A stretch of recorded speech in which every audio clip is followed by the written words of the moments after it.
24 वर्षर आपण माने केबे सुनिथिले कि गोटे झियो को दिन द्विपहर रे पेट्रोल पकई कि रास्ता मझिरे जाली दबार।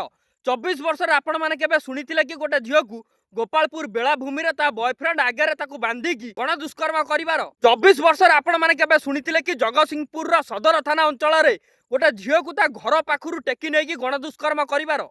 24 वर्षर आपण माने केबे सुनुथिले कि आदिवासी अंचल रे स्कूल छात्री माने प्रेग्नेंट हबार। 24 वर्षर एमिति केबे घटितिला कि मालकानगिरी पाखरु मयूरभंज जिला पर्यंत, बरगढ़ जिला पाखरु गंजाम जिला पर्यंत, नवरंगपुर जिला पाखरु केन्द्रापड़ा जिला पर्यंत कोठी आज्ञा एमती प्रत्येक दिन गण दुष्कर्म हबार। 24 वर्षर आपण माने केबे देखितिले कि गोटे वर्ष भितर प्रत्येक जिला रे गण दुष्कर्म हबार देखि नथिले ना, किंतु एबे देखुचंती काहेकि ना एबे आम ओडिसा रे बीजेपी सरकार अछि, डबल इंजिन सरकार अछि आ अपारग सरकार अछि। ए बीजेपी सरकार अंडर आम ओडिसा रो कोनोसी भी झियो बहु सुरक्षित नाहंती। तमरो गोटिया दाबी जे वर्तमान आम राज्य बीजेपी सरकार इस्तीफा दउ आउ आम राज्य रे राष्ट्रपति शासन लागू हो, नले बीजेपी सरकार जदि आम राज्य रे एमती शासन करिवो ताले प्रत्येक दिन कोनोसी ना कोनोसी घर गोटिया लेखा झियोर बळी पड़िवो। गोटे झियो आत्महत्या करिवो, गोटे छात्री देहरे निया लगाई जालिवो, कोनोसी झियो को रास्ता कड़रू टेकी रही कि गण दुष्कर्म करा जिवो। आपण माने मो दाबी सहित सहमति ना नाही कमेंट सेक्शन में लिखिक जणांतु। नमस्कार, जय जगन्नाथ।